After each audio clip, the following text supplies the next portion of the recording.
They say empires fall from within, not by war, but by whispers. And mine nearly did. It started with a deal worth $5 billion, a boardroom full of power suits, and a woman mopping the floor. I didn't notice her at first. No one did. Jasmine Bennett, our hotel assigned hospitality support. I didn't even know her name until that day. To us, she was just the girl who refilled coffee. The girl who stayed invisible.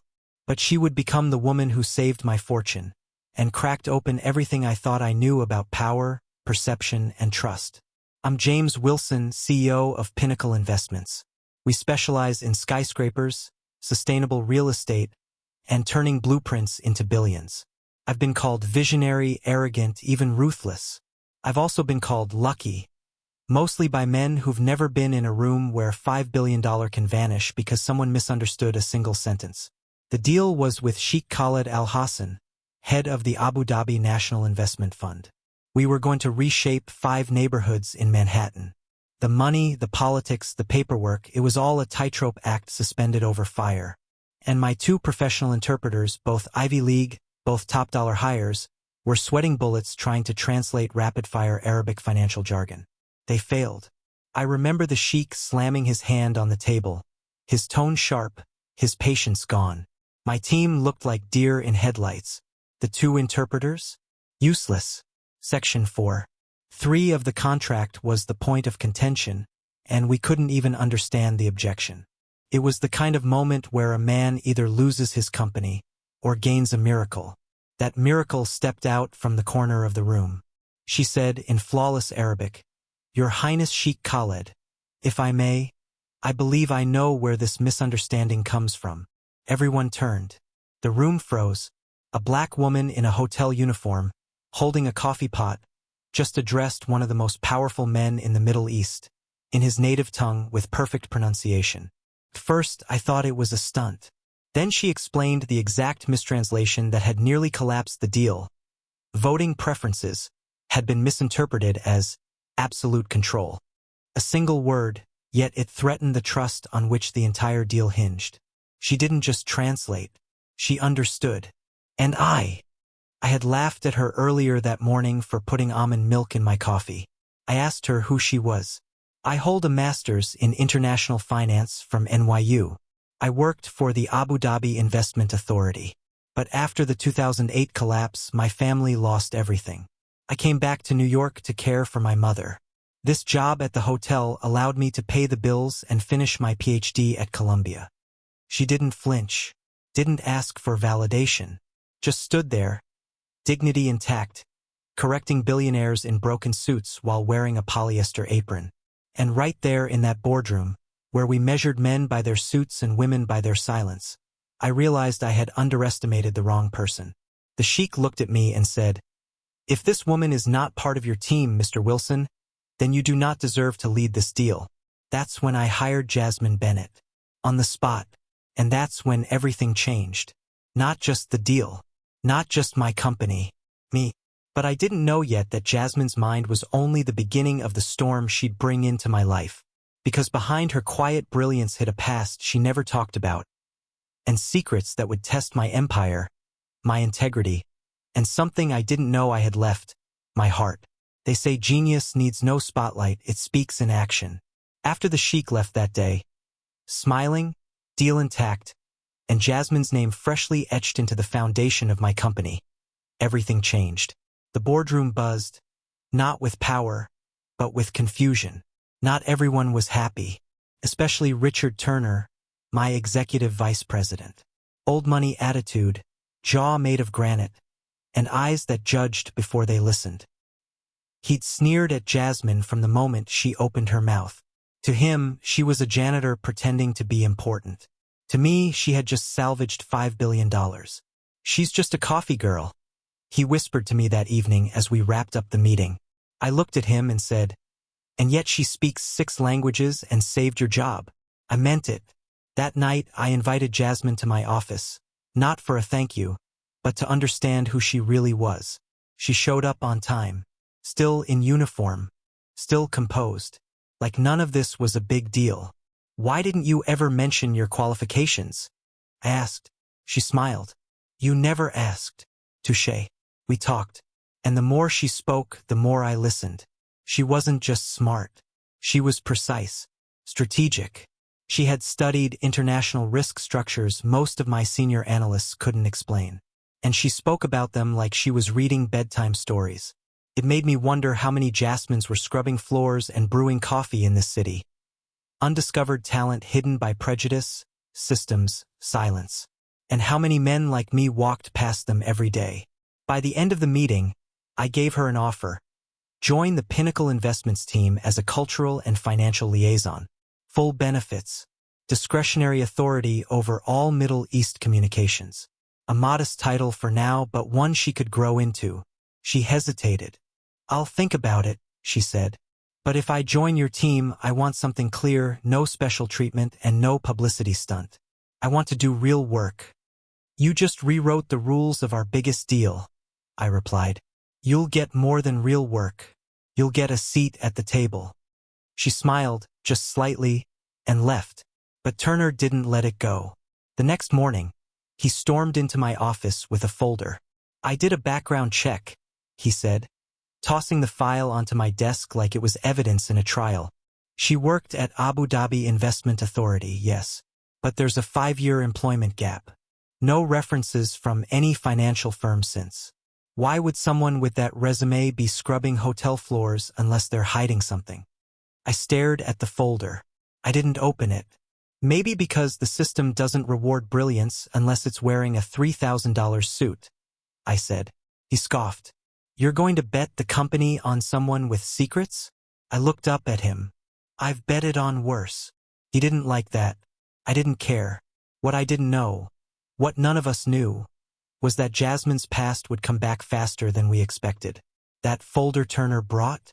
It would open doors we weren't ready for. By the end of that week, Jasmine had joined the team. Her first meeting was quiet. She didn't take up space, didn't speak unless asked. But when she did, the room changed. Analysts leaned in. Even Turner listened, though his eyes still screamed doubt. I watched her closely. How she read everyone, not just the numbers. How she took mental notes while others fumbled through slides. She was always 5 steps ahead, always composed, always watching. Then one night I stayed late. She was still in the conference room, rewriting a regional asset strategy for one of our Gulf partners. She didn't know I was behind her until I asked, "You always work this hard?" She turned, calm as ever. "Only when there's something worth saving." She didn't mean the money. I didn't ask what she meant, but I knew I should have, because that was the first time I noticed something in her eyes. A flicker of something deeper.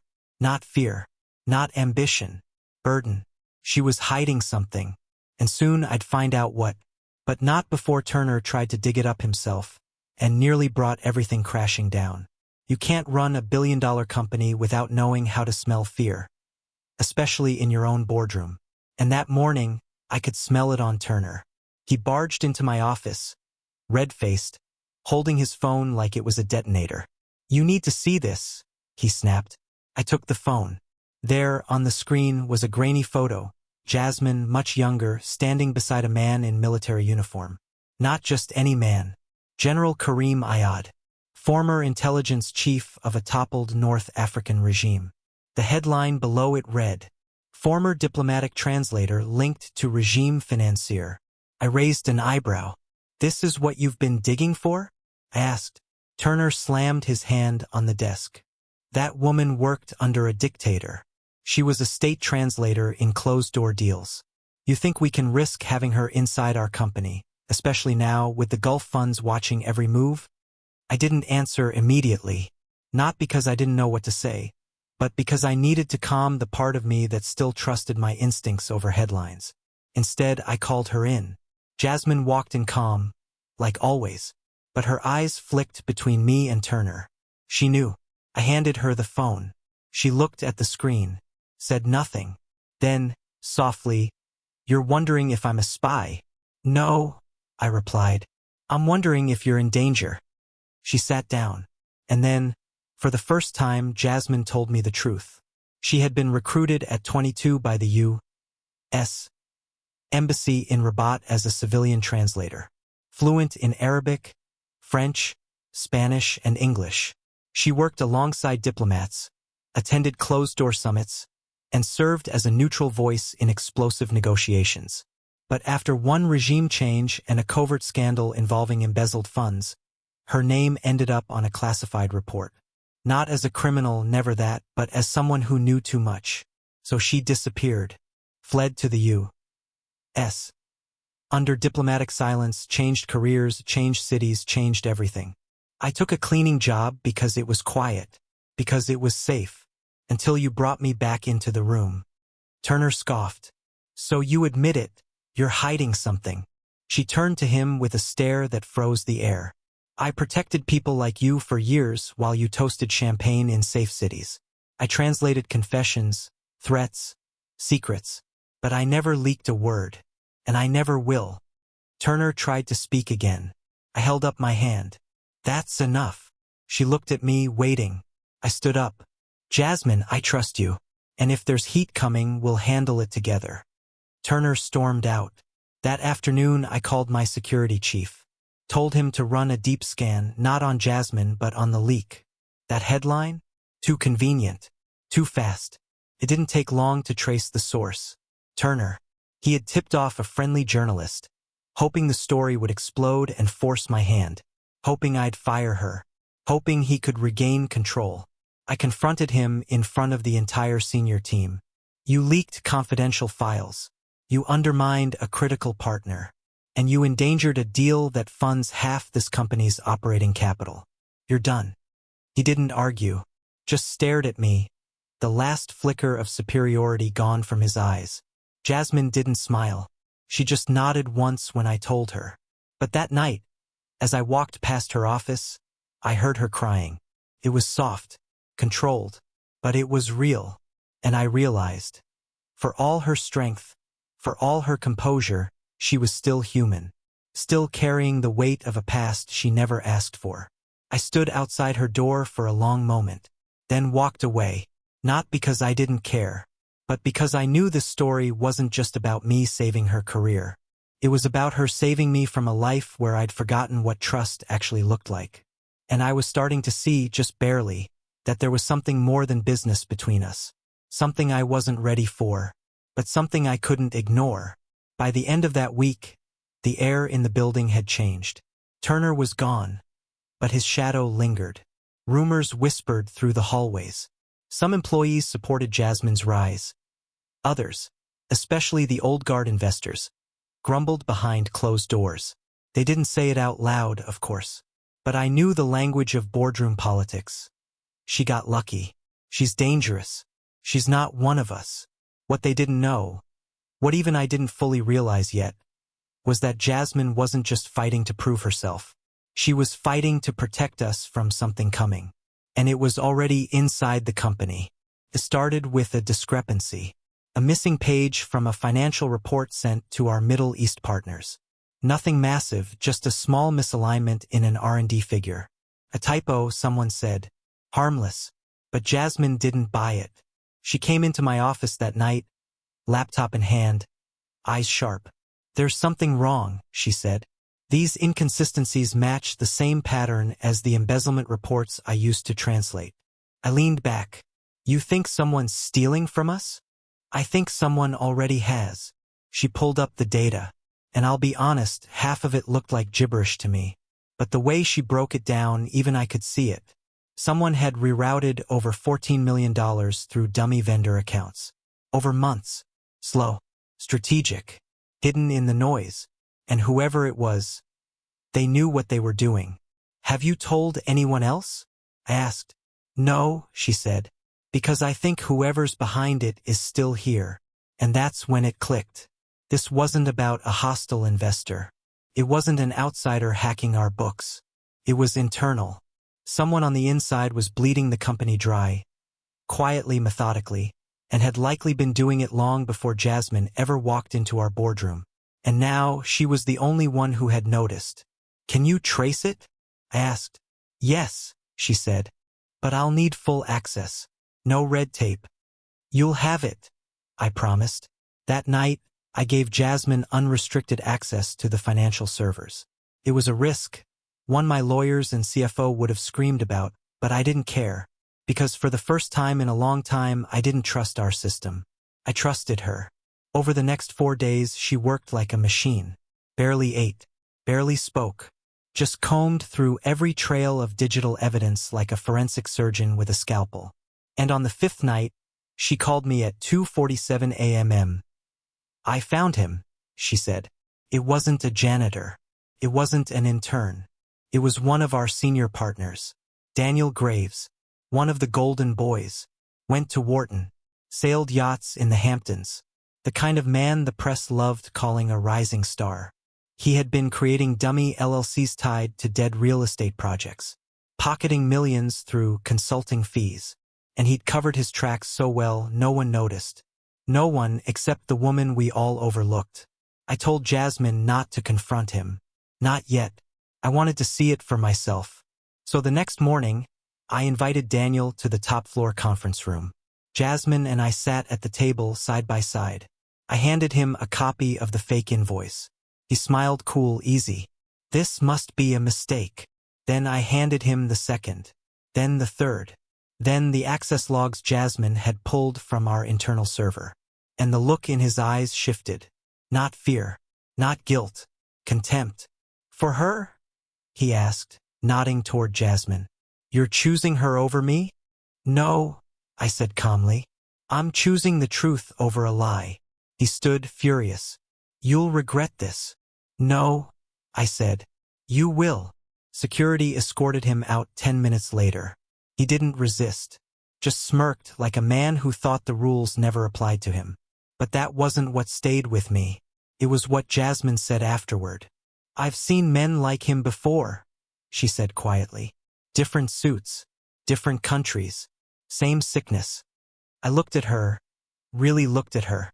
There was no victory in her voice, just weariness, and maybe a little sadness, because winning this fight didn't bring her peace.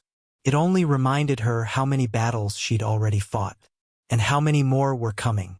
You can fire a thief, but you can't fire a ghost. After Daniel Graves was escorted out, the board held an emergency session. Everyone acted shocked, clutching pearls, muttering legalese, but deep down, I knew some of them weren't surprised. Daniel wasn't working alone. Jasmine knew it too. She didn't say anything during the meeting, just sat there quiet, calculating. Her silence was louder than the noise around her. Afterward, I found her alone in the server room, staring at code on the screen like it had betrayed her. "There's more," she said before I could speak. "How do you know?" She turned to face me. "Because the real money hasn't moved yet." She was right. The $14 million Graves rerouted? That was just noise. A distraction. A test run, probably. The real score was still out there, buried beneath layers of shell companies and offshore accounts.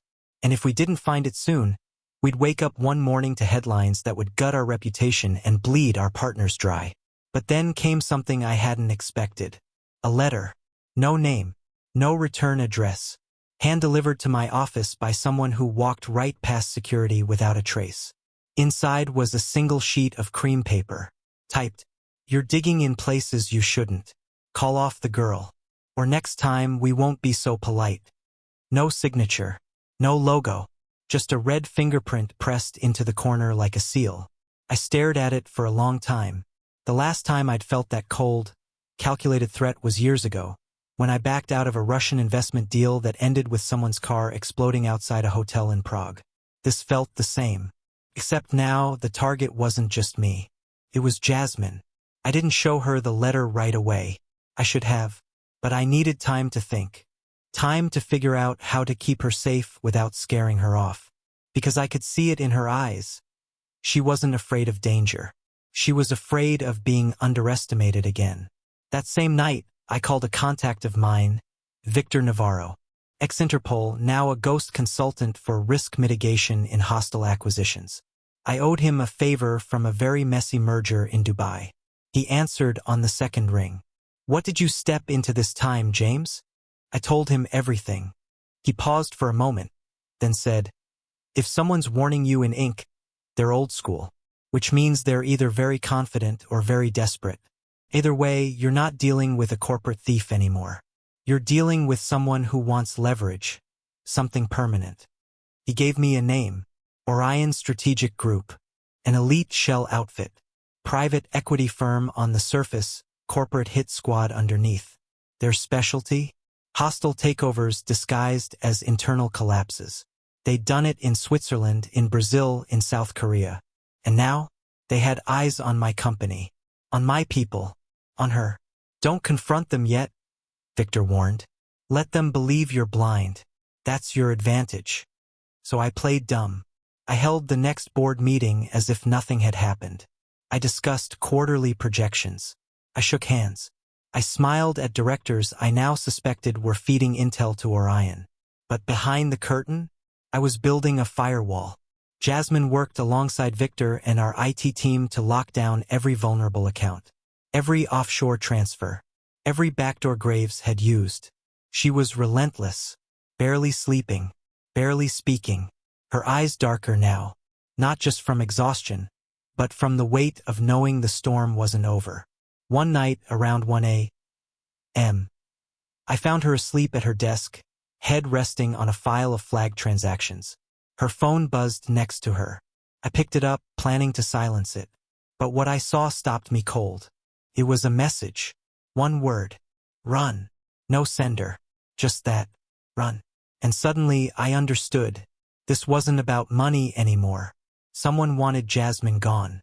And I had a decision to make. Do I pull her out to protect her? Or do I stand beside her and risk everything I've built?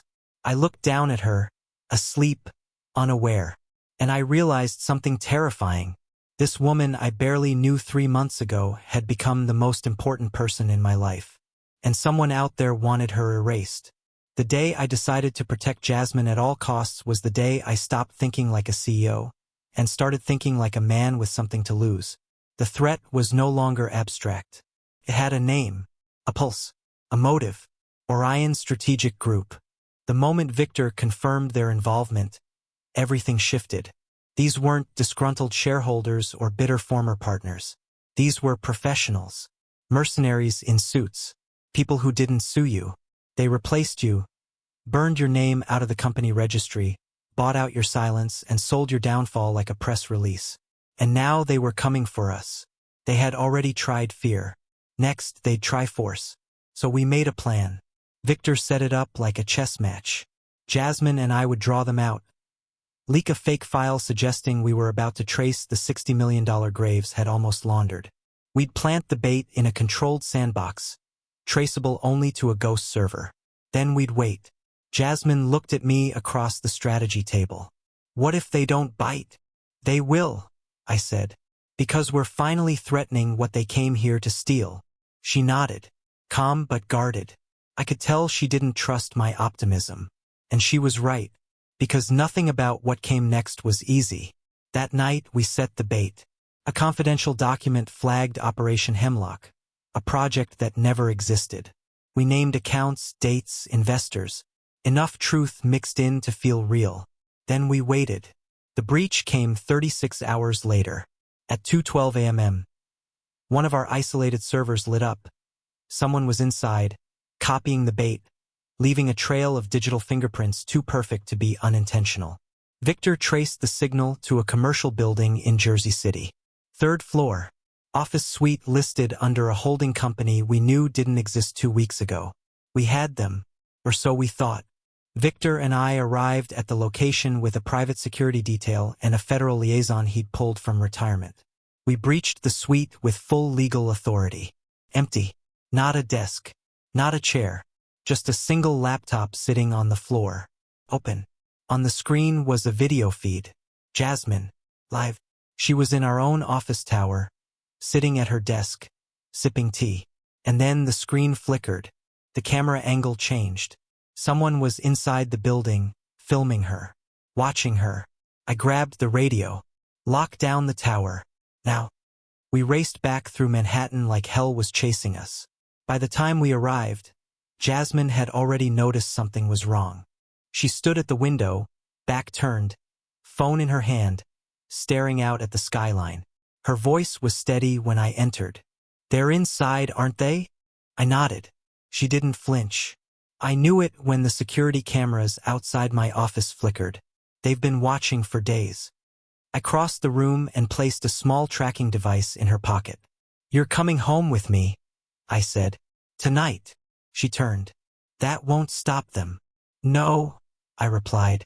"But it means they'll have to come through me first." I took her back to my penthouse. Floor 65. Reinforced glass. Private elevator. Silent alarms. It was built like a fortress. But I'd never used it for anything other than parties and privacy. Now it was a safe house. She walked through it quietly, taking it in. "Is this how you live?" she asked softly. "Not really," I admitted. "This is where I hide." That night, she sat across from me in the kitchen, barefoot, hair tied back, sipping wine from a mug. "I never told you why I left the diplomatic corps," she said suddenly. I didn't speak. Because the last time I trusted someone in a suit, people died. Innocent people. I translated a negotiation between a regime and an envoy. The man I trusted leaked the transcript, and they used it as a hit list. She looked down at her hands. I promised myself I'd never be used like that again. Never work for power. Never belong to someone else's game. I swallowed hard. "Jasmine, you don't belong to anyone's game. You run the board now." She looked up. Her eyes were tired.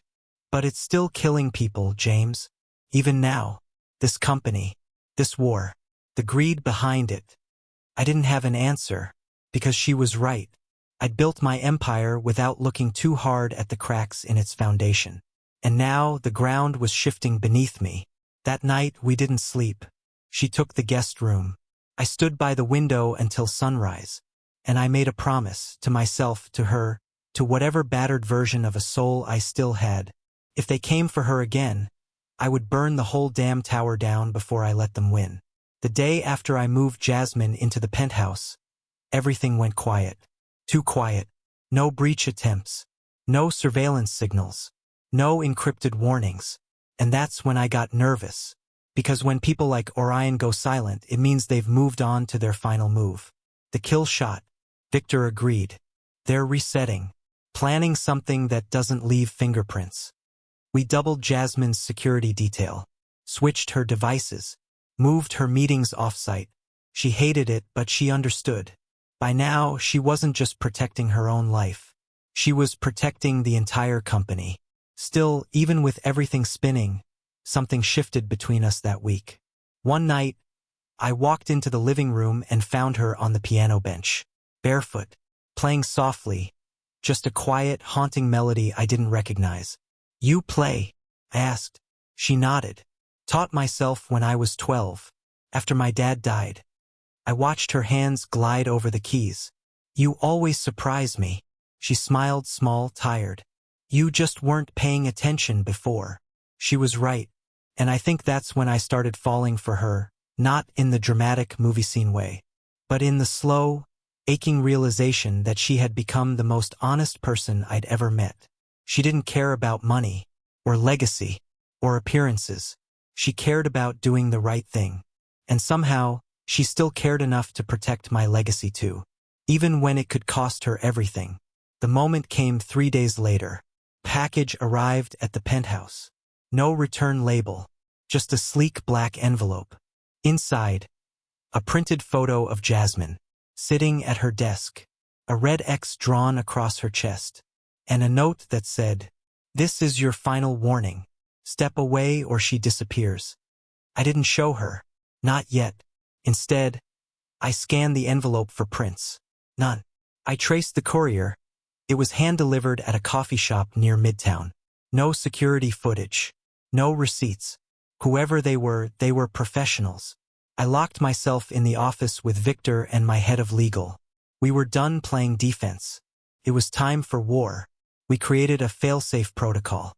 I shifted $200 million in critical assets into a separate trust Jasmine and I co-managed. We froze 3 subsidiary boards under suspicion of infiltration. We even alerted a federal task force under the table, not because I trusted them, but because I needed someone watching my back if things went nuclear. Jasmine knew something was up. She watched me all that day, eyes narrowing at every hushed call, every closed-door meeting. Finally, she cornered me in the hallway. "James, what aren't you telling me?" I hesitated, then handed her the black envelope. She stared at the photo, at the red X. Didn't blink, didn't flinch, just nodded. "I figured this was coming," she said. "You should leave," I told her. "I can handle this." "No," she said. "You brought me into the fire. I'm not running now." Her voice was calm, steady, but her hands shook slightly as she folded the photo and placed it into her purse. That night, something changed in her. She stopped smiling, stopped playing piano. She went into mission mode, like a soldier who knew the battle wasn't just coming. It was already here. The next day, she walked into my office with something in her hand. A flash drive. "I found it," she said. "The real plan. The one Orion was hiding behind Graves' fake embezzlement." I plugged it in. On the screen appeared a series of shell company documents, 30 of them, all tied to a planned acquisition of Pinnacle Investments by a front firm Jasmine traced to Zurich. Orion wasn't stealing from us. They were buying us, from the inside out, and they'd nearly pulled it off. "They want your board to vote you out," she said. "Install a puppet CEO, then liquidate assets under the guise of restructuring. In 6 months, this company won't exist." I sat there in silence. All the power, all the prestige, all the money, and I had never seen the noose tightening around my own neck. Jasmine saved me again. I looked at her. "What do we do now?" She met my eyes. "We expose it. At the shareholders' summit. In front of everyone. No secrets. No shadows." "That's dangerous," I said. She nodded. "So is silence." The shareholders' meeting was set for Friday morning. We had 72 hours. 3 days to rewrite the ending of this war. And I knew this time I wasn't just protecting my company. I was protecting the woman who gave me a second chance at something I didn't think I'd ever have again. Trust. If I was going to lose everything, I'd lose it on my feet, with the truth in one hand and Jasmine's loyalty in the other. The day before the shareholder summit, the atmosphere in our headquarters felt like a loaded weapon, quiet, heavy, and ready to go off. The invitations were already out. The board had prepped their smiles. And behind the polished glass and catered finger food, I knew most of them had no idea they were about to witness a corporate war in the open. That's how Orion operated. Keep the power brokers comfortable. Bleed the empire from behind the curtain. But Jasmine and I had ripped that curtain down. She stood in front of the conference table with our final deck. A meticulous PowerPoint that showed the truth. Fake shell companies, manipulated acquisition terms, diverted funds, and a pending hostile takeover disguised as a merger for growth. "This is going to make enemies," I said. She didn't blink. "You already have them. This just makes them visible." I smiled despite the storm inside me. "You were supposed to be a translator," I said. "I am," she replied. "I just learned to translate corruption too." The next morning, the summit began at 9 a.m. sharp. Every seat filled. Over 300 shareholders. Press outside. And at least 3 people in the room who wanted to see me fall. We started like any other annual meeting. Quarterly earnings. Growth forecasts. Legal notices. But then came the turning point.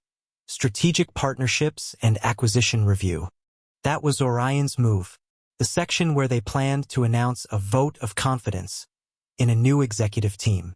The same team they had been quietly installing through manipulated proxy votes.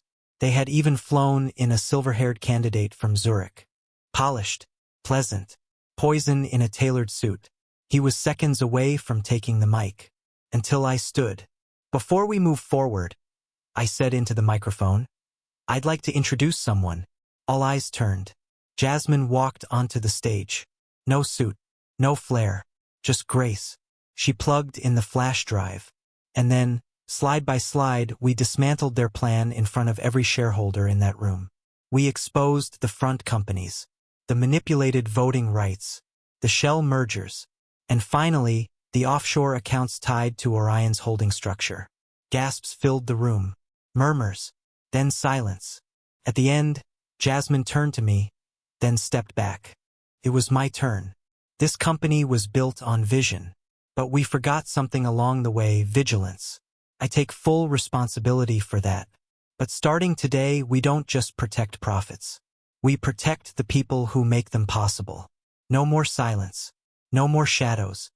The silver-haired man stood up. He tried to spin it. Tried to say the documents were fabricated. That the accounts were part of an old tax shelter agreement.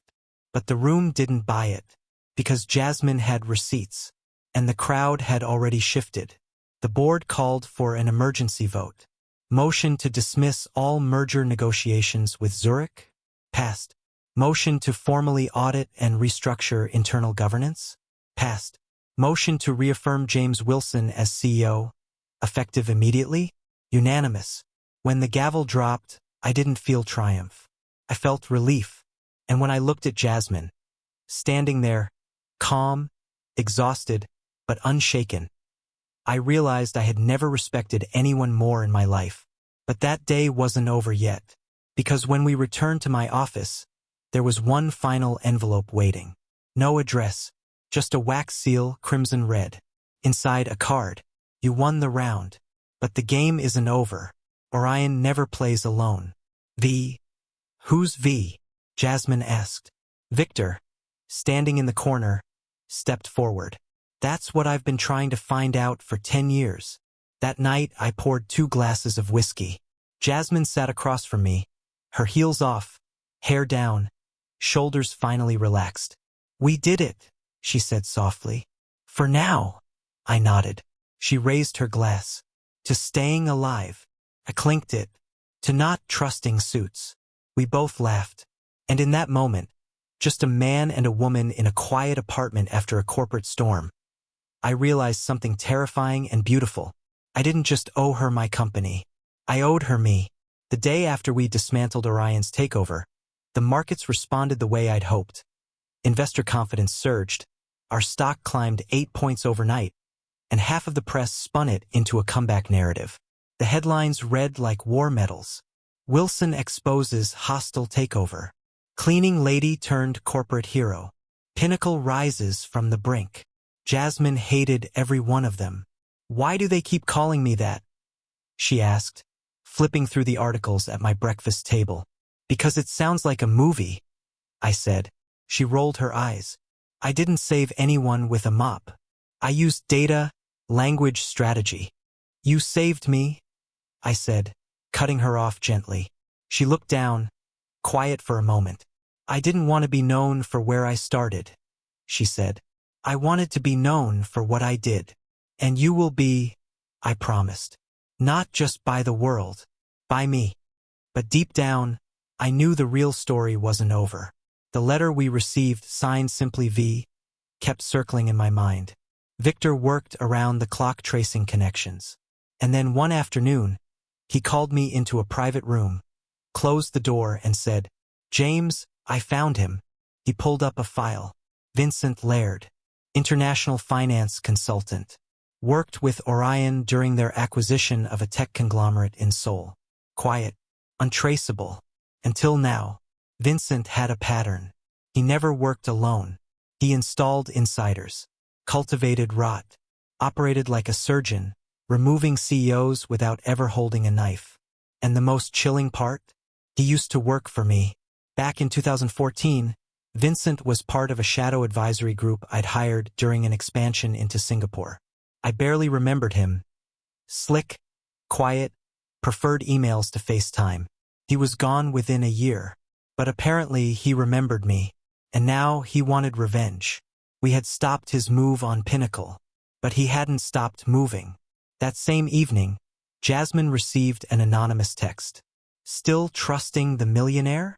Ask him what really happened in Singapore. She showed it to me without saying a word. I felt like someone punched the air out of my lungs. She didn't accuse. She just waited. So I told her. In 2014, I greenlit an acquisition of a media company in Singapore. Clean on the surface, but later we discovered it had ties to offshore laundering operations. I shut it down.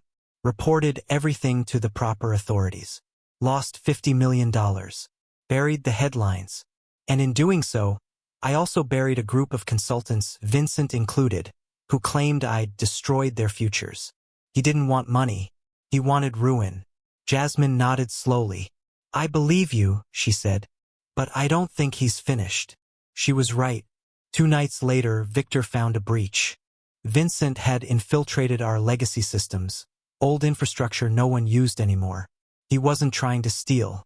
He was trying to erase, delete contracts, corrupt deal histories, trigger regulatory audits that could freeze our assets for months.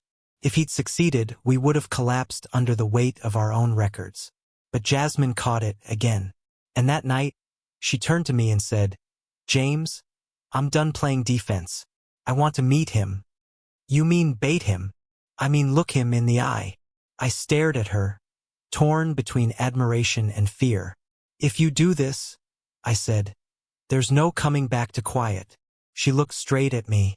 I've lived in the shadows long enough. The meeting was arranged under the guise of a private reconciliation, a neutral venue, an abandoned gallery we used for off-grid client presentations. Victor secured the perimeter. I watched from a separate room. Jasmine entered alone. Vincent appeared minutes later. Sharp suit, calm smile, hollow eyes. I was expecting James, he said. You got me, Jasmine replied. You're impressive, he said, circling her. Most women in your position fold. You what? Cleaned your way into a boardroom? She didn't flinch. I translated your whole plan, she said. And then I shredded it. He chuckled. Cute. You're not here for a deal, she said. You're here because you're scared. Scared someone like me beat someone like you. Silence. Then, something shifted in his face. Not anger. Amusement. You think you've won? James is still vulnerable. And you're still just the help. That's when Jasmine stepped forward. No, she said. I'm the reason you're losing. And if you touch him again, I'll expose every shell company you've ever hidden behind. You're not a phantom, Vincent. You're a fraud in a rented suit. For the first time, he blinked. And I knew we had him. Victor had enough on the recording to trigger an investigation. Within 72 hours, Vincent Laird disappeared from every known system. The SEC took over. So did international authorities. Jasmine had won. Not with a headline, not with applause, but with truth. That night, I sat beside her on the penthouse balcony. Do you ever regret coming into the boardroom? I asked. She looked at me. No, she said. But I regret not walking in sooner. I reached for her hand. I'm glad you did. She held it tight. And in that quiet moment I realized I didn't want her to just be part of my company. I wanted her to be part of my life. It rained the morning the board voted to rename our newest building. Not the kind of storm that ruins plans, the kind that washes away the dust and leaves everything clean. Jasmine stood beside me on the 45th floor balcony, watching the skyline break through the clouds. Below us, a banner unfurled across the front of the glass tower. The Bennett Center for Global Ethics and Innovation. She shook her head slowly. You didn't have to name it after me. I didn't, I said. They did. Truth is, the shareholders voted unanimously. After Jasmine exposed the fraud, stopped the buyout, and led the restructure of our compliance division, she became more than just a savior. She became a symbol of second chances, of sharp minds in overlooked places, of courage in rooms that used to ignore her. But to me, she was something else entirely. She was the woman who made me human again. A week after Vincent disappeared, I sat her down. Not in the office. Not in the boardroom. At home. Our home. No contracts. No numbers. Just truth. I don't want this to end, I told her. Not the work. Not the mission. She stayed quiet for a moment, then smiled softly. I've lived my life cleaning up other people's messes, translating things they didn't want to understand. For the first time, someone saw me, and didn't just listen, they stood beside me. She reached into her purse and pulled out something small, folded, faded, A newspaper clipping. From years ago. It was a photo of me, from when I was awarded youngest CEO under 30 by Forbes. You kept this? I asked, stunned. I used to look at it when I felt invisible. Not because I admired you. Back then, I thought you were just another rich man who'd never look twice at someone like me. But it reminded me that even rooms like yours had doors. And someday I'd walk through one. She took my hand. And then, someday came. We never made a formal announcement. But people noticed. The way we spoke to each other. The way we moved like halves of one plan, one rhythm. We traveled. Gave speeches together. Launched ethics initiatives across 3 continents. Jasmine headed the new Global Transparency Task Force. I stepped back from the CEO role and focused on mentorship and impact ventures. The company didn't just grow. Transformed. And so did I. Because of her. A year later, I stood on a quiet beach in the Maldives. Sunset. Private cove. Just us. I held a ring. Not extravagant, just simple, elegant. Like her. Jasmine Bennett, I said. You walked into my boardroom and shattered every lie I ever believed about power, trust, and who truly deserves a seat at the table. I don't want to spend another year building anything without you beside me. Will you marry me?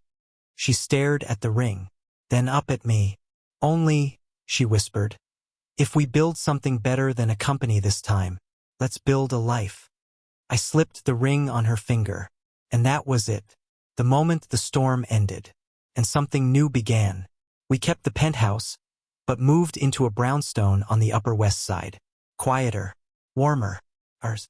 Jasmine teaches now languages, international ethics, and how to spot a fraud before he wears a tie. I teach less, listen more. We still fight sometimes about board decisions, politics, the thermostat. But the love? Unshakable. Because it wasn't built on fairy tales. It was built on fire. On loyalty. On the impossible fact that a man like me met a woman like her. And instead of missing her, I noticed. And she saved everything. Not just the fortune, but the man behind it.